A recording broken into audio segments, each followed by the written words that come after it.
At the end of the day, it's not about what you have or even what you've accomplished. It's about what you've done with those accomplishments. It's about who you've lifted up, who you've made better. It's about what you've given back. Denzel Washington. Welcome to Inspire Vision. Our sole purpose is to elevate the lives of others and to inspire you to do the same. Hey folks, thanks for joining us today. This is Dr. Doug. Hey, you know what? With what's going on with the pandemic and in general, so often some of us experience a situation where we really truly experience grief. And that probably is one of the most difficult things that we have to deal with.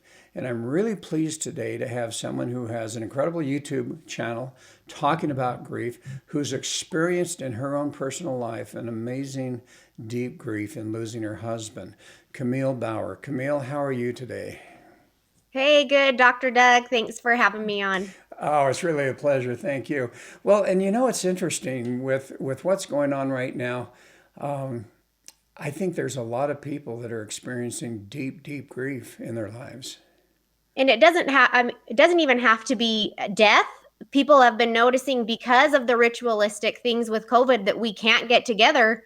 People experience grief because of a life change and a loss. And a lot of people are confused at wondering why I'm depressed and why I'm exhibiting these behaviors, because I haven't lost someone, but something also can then trigger grief as well. Well, and I think as you use the word grief, you're really talking about variants of degree. There's the deep grief. There's a different type of grief that we experience right now, being isolated and not being able to be with our friends and so forth. So I want to get into all of that. But you have an amazing story, and I'd love for you to share with the audience your story so they can kind of get a better sense of what you're doing and how you're working to help people. You bet. I married the love of my life and had 3 small businesses, and time flew by, and 2011, he wasn't feeling good. He had been an 11-year cancer survivor. We thought cancer was in the past.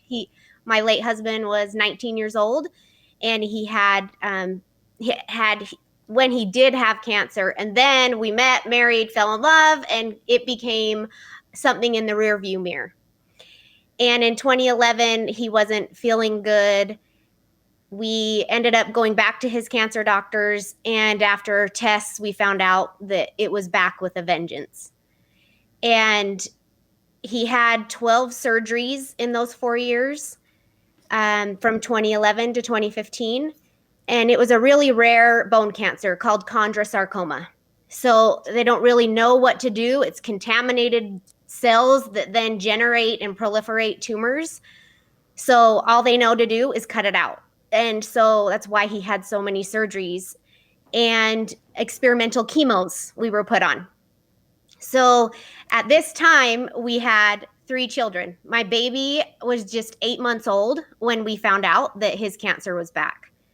And so it rocked our world. It led me through a lot of depression I battled with, and I had to shift my mindset, because at first it was like, okay, in 3 months when we retest, then I'll be happy when cancer's gone.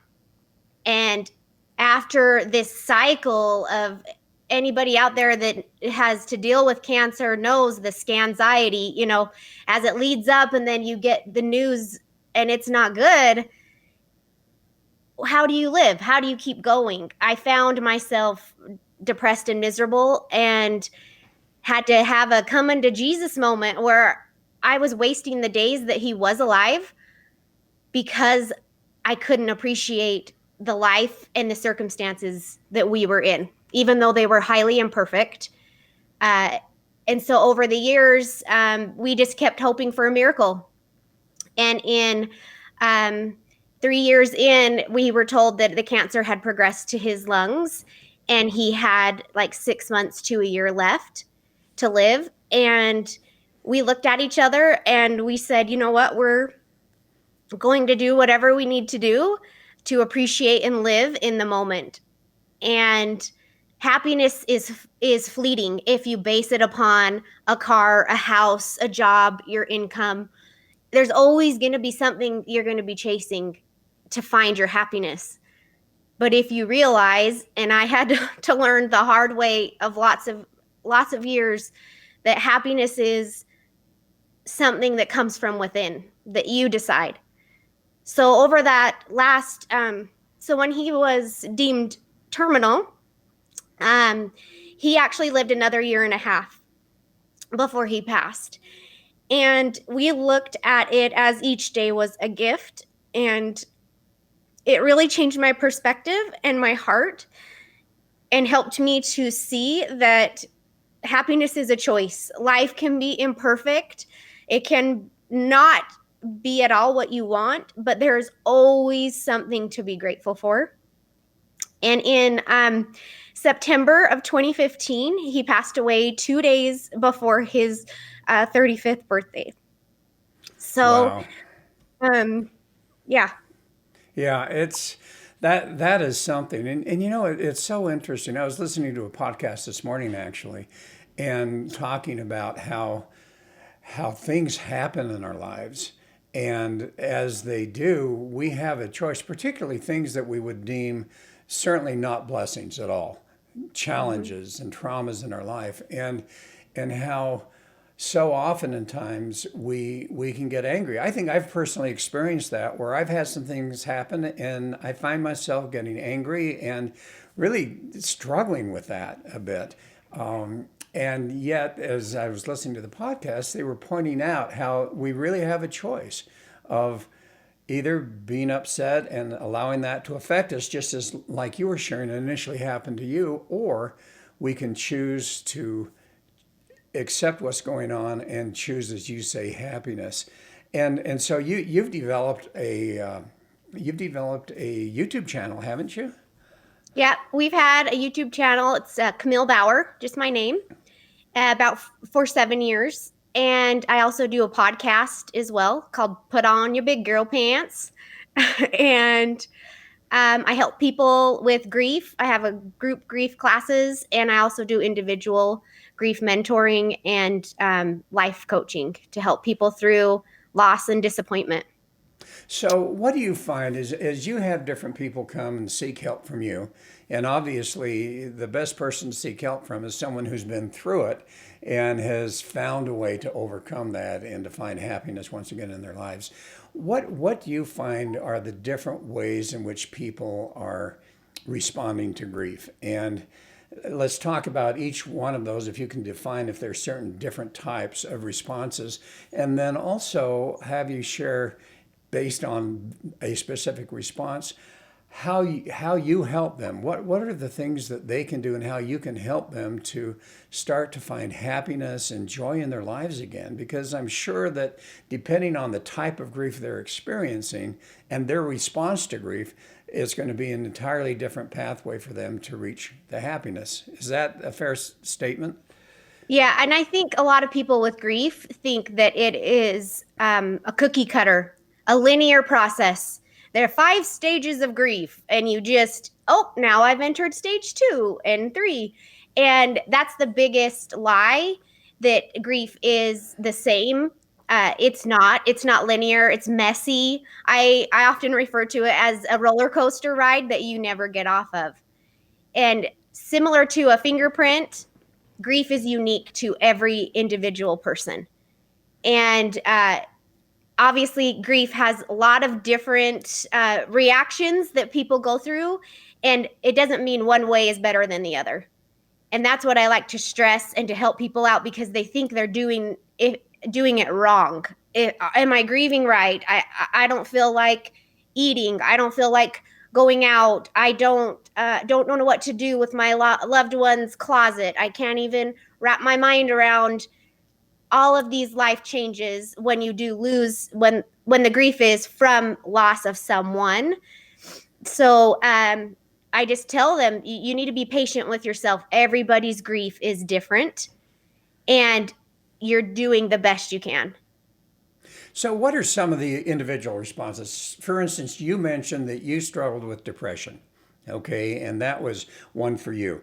Um, I know people who have gotten very angry, Absolutely. angry at others, angry with God, just angry in general, and that's their response. So, have you found that there are maybe very specific responses that you have observed as you've worked with people that we could talk about on an individual basis? Absolutely. So anger is one. Bargaining. So people go through the what ifs. What if I told my loved one not to go to work that day? Then they wouldn't have drove the car. Then they wouldn't have got in the accident. What if I would have gone into the doctor sooner? You replay all of these things, and that's a bargaining stage of grief, as well as the anger, as well as and the thing is people might be exhibiting the anger and then the bargaining or both at the same time, and that's okay. Okay, and then you have depression. Yeah, denial is one as well. So people don't know what they don't want to wrap their mind around. Holy cow, what happened? I can't believe that. Whether, especially now with COVID, a lot of people went into denial initially.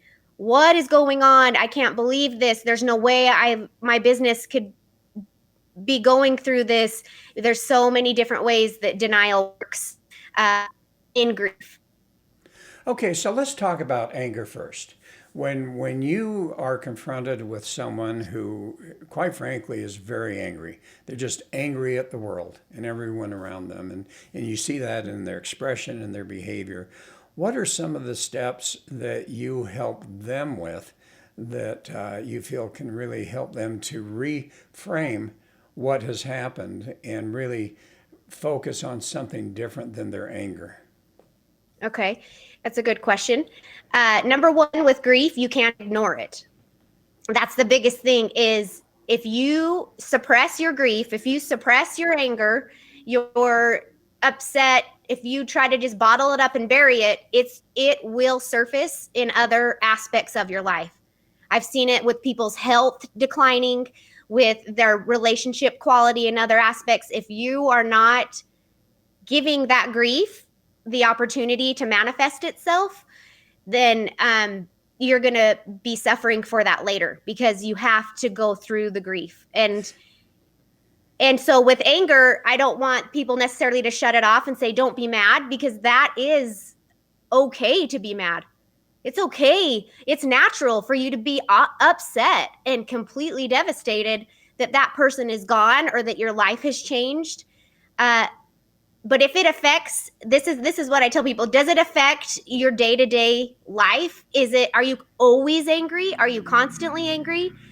Then we need to assess and look at how can we problem solve and how can we make that a peak and a valley. Because with grief, that's what it is. You peak and you valley. It's this up and down emotional roller coaster.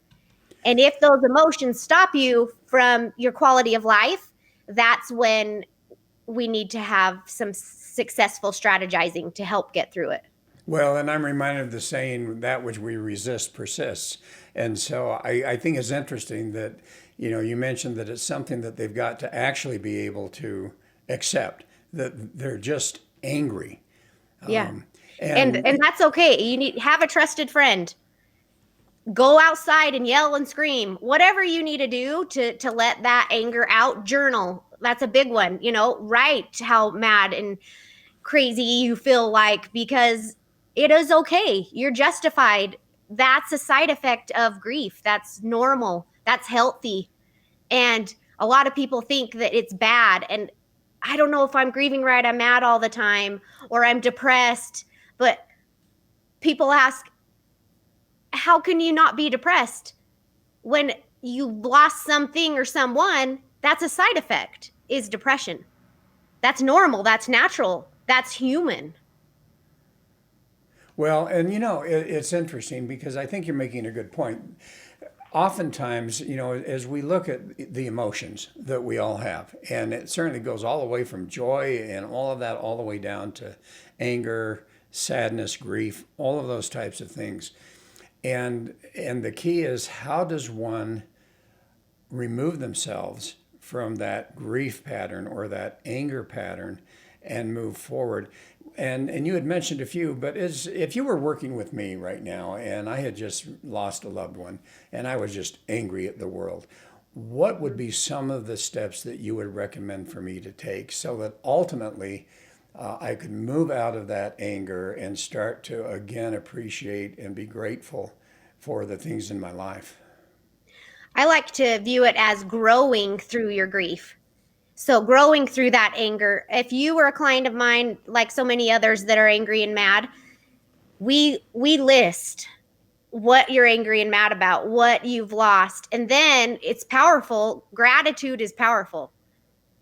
List what you're grateful for, what you're thankful for. And when you shift that perspective, that empowers you in your life. And being able to have that list and frequently visit that list will help remind you of no matter what, someone out there is praying for a life that you think is as bad as yours is right now. And if you remember that, it will help calm the anger down and help you to recenter and focus yourself and shift your priorities to, instead of feeding and fueling the anger, you're then acknowledging that it's there, but then choosing to look at good things that are in your life. Another one that I like to share to help people through that anger stage is reaching out to help others. What can you do when you help someone else? It's the natural side effect is feeling better and feeling good. And living outside yourself, who needs your light? And I believe each of us go through trials and hard times in our lives so we can then be able to help strengthen others through theirs. So even if you're in the middle of this horrible hard thing, reach out to someone else who you know is having a hard time. And right now, text, phone calls, FaceTime, Zooms, getting that connection. People are grieving the loss of touch and that human response to being able to connect with people. And when you know you are helping others, the natural side effect is you're going to have increased happiness. Well, and that's interesting. I think you've hit on two keys, gratitude. And it's really a matter of changing one's perspective. And, they're, as they look at things from their point of view and from their reality and their perspective, that can be changed. And as you say, that's a tough one. It's a tough one when you've just experienced something extremely harsh in your life to suddenly sit back and think, okay, how can I be grateful? And Yeah. yet, as you say, that makes a huge difference. And then the other thing, which I think is wonderful, which is exactly what you're doing, which I love, is that you obviously took to heart the concept of serving others. And I imagine by doing that, that has helped tremendously for you. Yeah. And Clint didn't just have this amazing life and then die, and he's in the past. Those loved ones can help us learn how to live going forward. And that's the empowering thing of my mission in life is to help people live with happiness and joy, because those that we lost would want that. They deserve us to honor them, and we honor them every day by how we live. And people, say, "Oh, Clint lost his cancer battle." And it's like, "No. He won. Every day he chose to show up and live his life with joy and happiness." And we win cancer every day when me as his late spouse, him as my late spouse, and me and my 3 kids, when we choose to thrive and be happy. And shifting that mindset and perspective is hard. I know right now, especially that we're in the home and with our kids and with our husbands, and sometimes we want to punch them in the face. But you can use this tip today of perspective, because I tell so many people, what are the things that drive you crazy when they come to me with relationship problems? What are the things that are driving you crazy about this person? And, the toothpaste. He never puts the cap back on the toothpaste, and the toothpaste goes all over the sink, and his socks are on the floor, and and after listening to them and letting them vent, I tell them, okay, if he were gone tomorrow, you would miss those socks. You would miss that cap being off the toothpaste. And I learned that while Clint had his cancer diagnosis. I mean, he was a muscle man and a muscle car man. And he watched car shows all the time. And he was like, oh my gosh, I want to choke myself because of how many car shows I've watched. But when he became sick and terminal, I don't ever look at those things that annoy me and bug me. Those disappeared. Because if we realize every day that we might not have a tomorrow, would you live your life differently? Well, Would you absolutely. love differently? Because everybody's terminal. Clint Yes. would say, I don't have an expiration date on the bottom of my foot. But reality is everybody's terminal. And it's easy to get distracted by, life and this is busy and this, but if you just boil it down to every day, just try your best because it could be your last. That's empowering. Yeah, it really is. Well, let's move on to bargaining. So, again, explain what it is, that bargaining is and how people are bargaining after grief. And then what are some of the steps, if they're the same, great, or maybe if there's some other steps that you take and suggest with someone who is experiencing the concept of bargaining. So bargaining is when you're replaying in your mind all the different scenarios that might end up in your loved one still being alive. And I like to tell people it's okay to do that.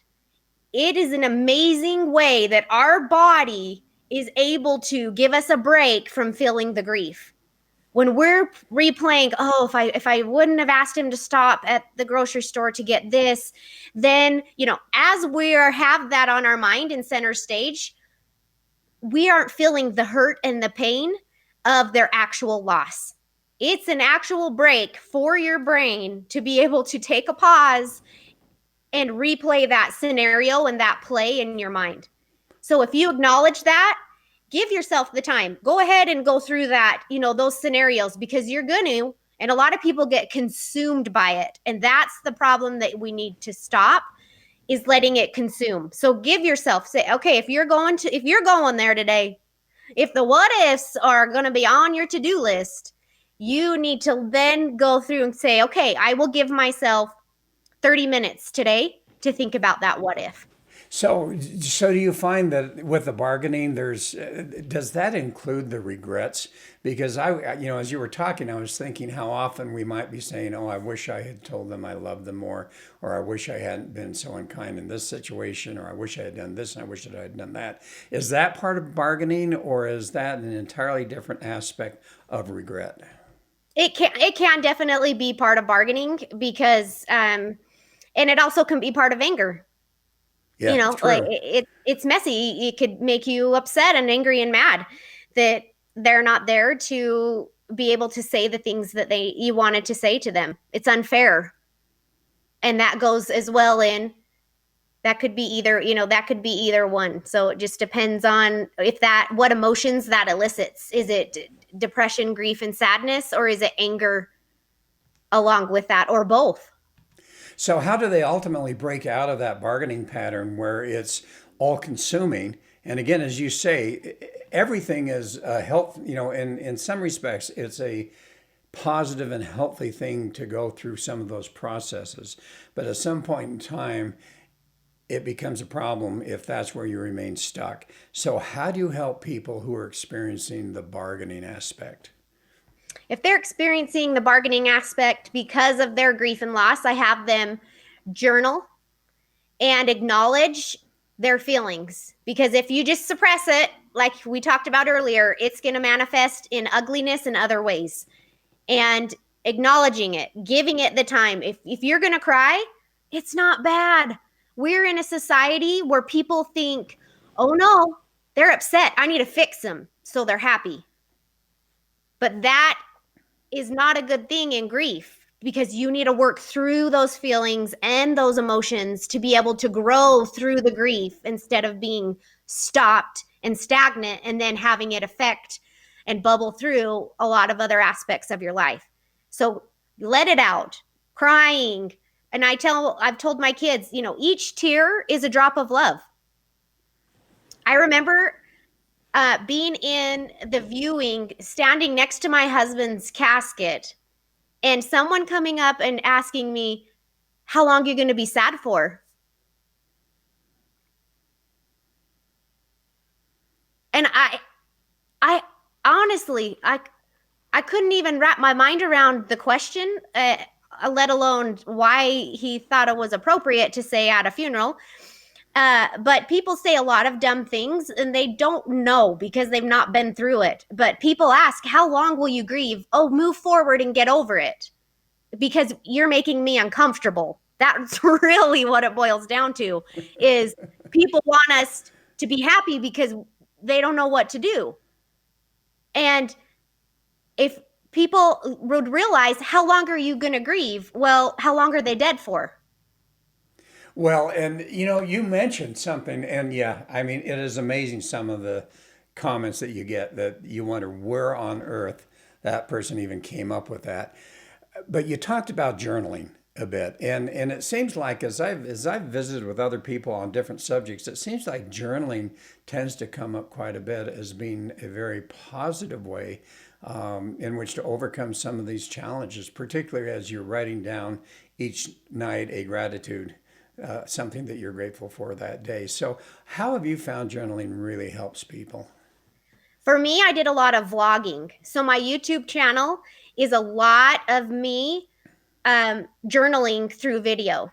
And like 3 days after Clint passed away, it was, or 2 days, it was his birthday. And I had to go to the funeral home and pick out his casket and everything on his birthday. And so I did a video that night of how hard that was.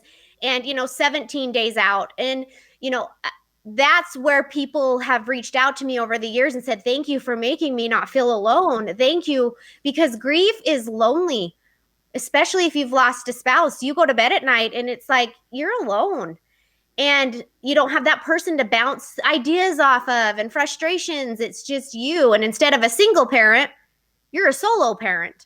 And that spills over to grandkids and family traditions and so many other things as well. But if you can realize that it's okay, and sharing how you feel and sharing your grief story helps others. And I've had, so countless people reach out, and it's interesting because people who grieve are up in the night because you can't sleep. And so every day I go to check my email and it's like 2 a.m., 3 a.m. People are watching my grief vlogs and going, wow, I'm not the only one. Thank you for making me not feel alone. So for me, my outlet was vlogging, video logging, and on my YouTube channel. But if you don't feel comfortable with that, each time you have the opportunity, you can be journaling or sharing that pain. When you tell the story of your grief, you give a little piece of that hurt away. And over time, that hurt will lessen and lessen the more you tell it. And a lot of people think, oh, people are sick of hearing me talk about it. It's old news, and I should get over it. But it's like, to help you get over it is to talk about it. Well, and that's interesting. Something that came to my mind. I cannot journal. I hate journaling, writing. And so many times I've had good friends and even personal coaches and say, Doug, you got to journal, and it's like I can't. But you just bring up an interesting point that there's different ways. It's just like are we visual or are we auditory or are we kinesthetic? In the same way, the way we express ourselves can be different, even if we're just recording it. Yeah, and you don't even need video. You can do audio. Grab your cell phone and do audio, an audio journal. of just blowing off steam, whatever you want to say. Yeah, and you don't necessarily have to share it, but Never. sometimes, Yeah. No. what Yeah, you've done has absolutely. been amazing. So let's talk about the next one, depression. Now, you mentioned that you went into depression, and I know that, we have really two situations. We've got someone who is chronically in depression, which has got to be an entirely different aspect that we won't talk about today. But for those that find themselves into a depressive state because of what has happened and because of the grief they're experiencing, how do you help those people? So first, I want to say, consult a medical professional. That is the number one thing. If you feel that you need it, go ahead and talk to them and find out what can help you. But I have found, and it is a stage of grief, is depression. It's okay that you're sad. It would be really weird if you weren't sad that that person or that job you've lost, or whatever you're grieving, is gone. That's a natural human side effect, and it's okay. And we're in a society that has a problem. We're a fix it society. Oh, we need to fix you. You got to not be depressed. But it's like, it's okay to be depressed when your loved one is gone. It's okay to be depressed during COVID when there's all of these things, that these rituals of life that you can't do.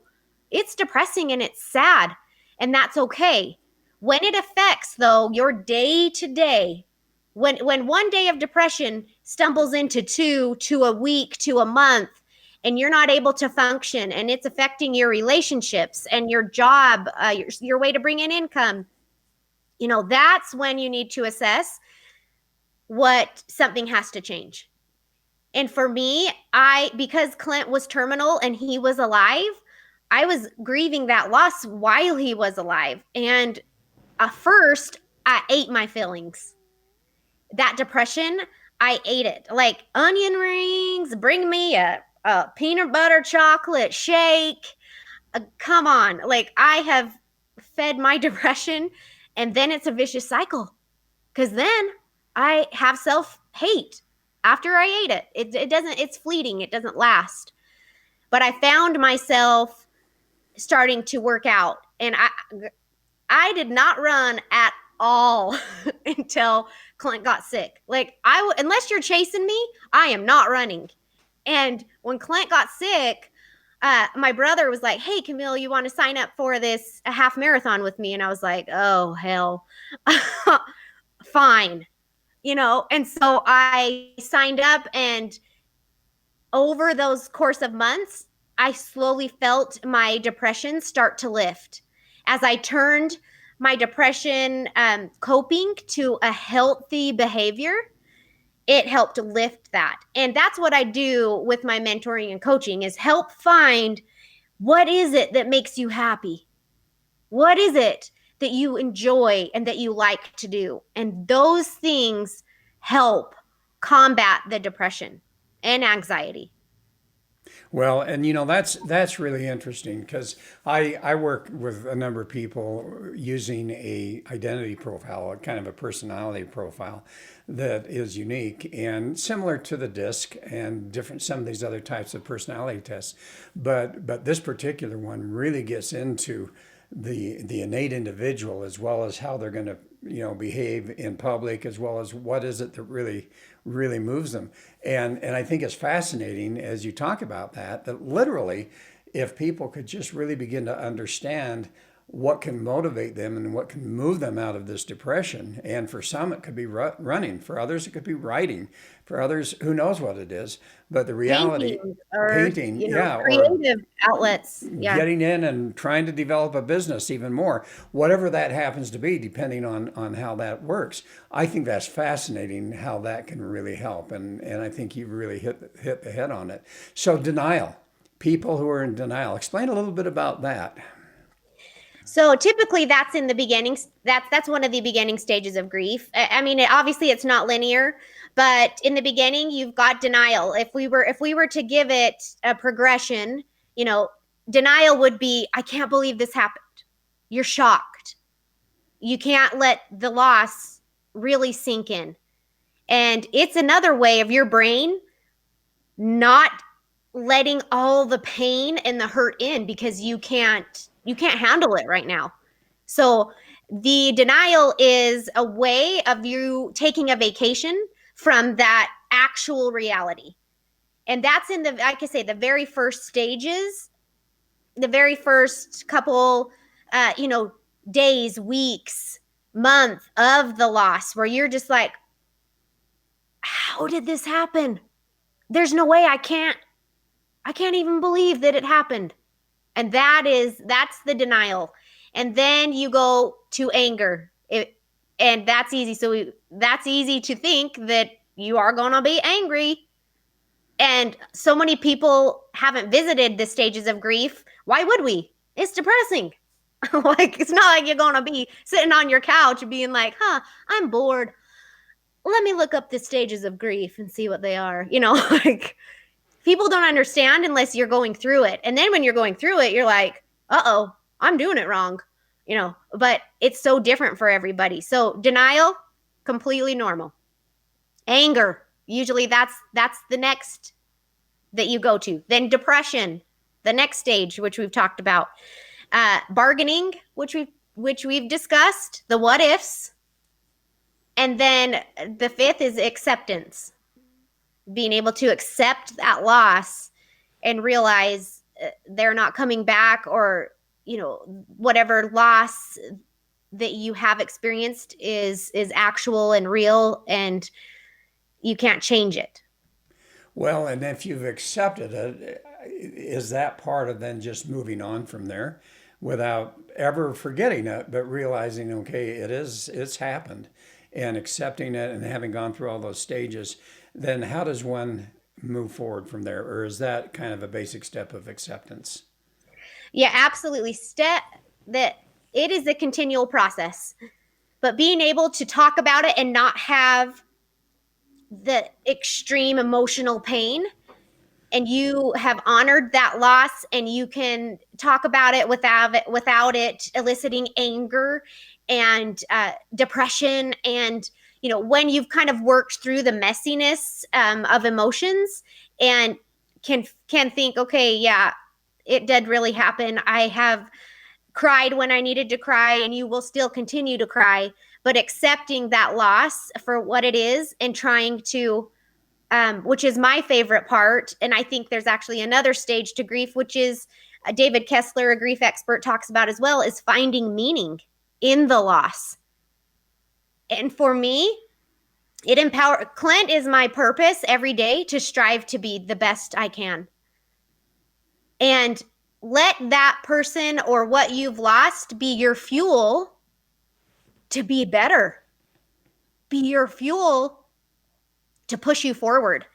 And when you accept that loss and then use it as fuel to be better, magic happens. You're able to grasp and find your peace and your happiness and move forward while still honoring your loss. Well, and I think what's amazing is that as we develop to that mindset, what we put out, we observe and comes to us. And then all of a sudden, those good things come, which may have been there anyway. But the reality is, if we're not at that point in time, we don't recognize it as opportunities, as you mentioned. So you actually have two programs, and then you're writing a book, aren't you? I am. It'll be, yep. Put on your big girl pants. Okay, so I'm laughing because that title almost just says, you know what, just buck it up and put on your pants and just do it. Whereas here you're talking about all these steps.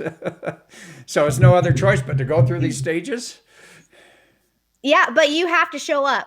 You have to go through it. Even if, put on your big girl pants, you're thinking, oh, that means I'm going to just push forward and ignore those feelings. It's actually it's hard to cry. It's hard to admit you're depressed. It's hard to succumb to the anger in the moment. But when you do that, you're honoring your loss, you're honoring that grief, and you're giving it movement. You're letting, those feelings in your heart come up. You're letting you cry them out or talk about them, and then it moves and grows, and you're able, but versus if you suppress it, it can't get out, and you need to let it move through and get out. And that takes courage. A lot of people are in denial and they don't ever want to visit the loss or talk about it and close the door on it and shut that hurt away. But it's going to pop open and create problems in your life. So Putting on Your Big Girl Pants is a book that'll be out next year, and it's a memoir, a love story. And what's helped change my perspective in life is watching someone slowly be on the front lines to watching someone slowly pass away is a sacred and humbling experience. And I was 32 when Clint passed away, and it forever forged and changed who I am as a person. And Wow. I have a lot of thank yous to say to cancer. I'm a kinder, more empathetic person. My kids are incredible humans because of cancer. And when you can look at that and shift your perspective, it doesn't mean I'm glad that it came, but I'm glad there's not only bad that cancer brings. If you choose to allow it, it can soften your heart and make you better. And that's with any loss, not just cancer. Well, and that is amazing, an amazing perspective. And you actually have two programs that I observed on your website that you are willing to help people through. Can you share what those are?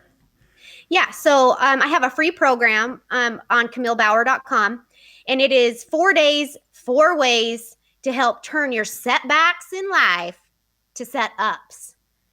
And it's you can do it on your own time. You go and put your email in, and then there's fun steps that I walk you through every day. There's a downloadable workbook, and 4 days to find more happiness in your life.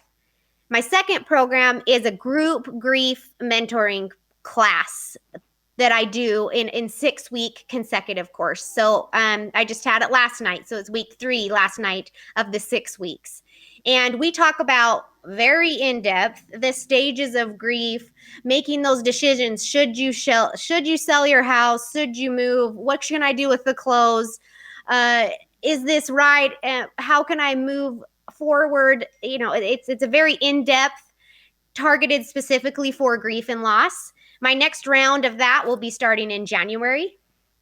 And then I also do one-on-one mentoring in my gold level mentoring package. So if people need that face-to-face Zoom, I come up with a plan, and it empowers them to find their happy and help them shift their mindsets.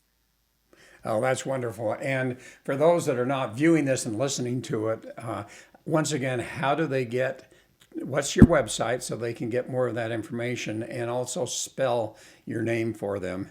Okay, yeah, because it is abnormal. My name is spelled with a K. It's Kamille, Kamille, and then Bauer, B as in boy, Auer, like Eddie Bauer. Or if you were a 24 series fan, I say Jack Bauer. KamilleBauer.com.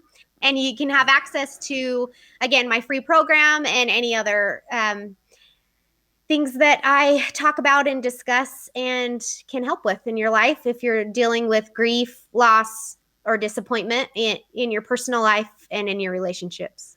Well, Kamille, thank you. I know because I saw a few tears that this can be very emotional for you, even as you go through the story. And I just really appreciate the fact that you were willing to share that with us. And I guarantee you somebody's going to listen to this and going to be touched. And hopefully they reach out to you. Oh, thank you so much. And it takes courage to move forward, and it's okay. It's messy, and you can do it. Those loved ones we've lost are cheering us on and want us to choose to be happy, but it's a choice. And sometimes those habits of happiness, we don't know, and we have to learn how to develop them. Yeah. So Yeah, thanks, Dr. Doug, for having me on. Oh, I really appreciate it. And folks, thanks for listening to us today. We hope you enjoy it. And for those of you that really are experiencing grief, it would be a great opportunity to go to Kamille's website and to have an opportunity to get some help and communicate with her. So this is Dr. Doug. Appreciate you listening to us. We look forward to having you join us again soon. Have a wonderful and a safe week.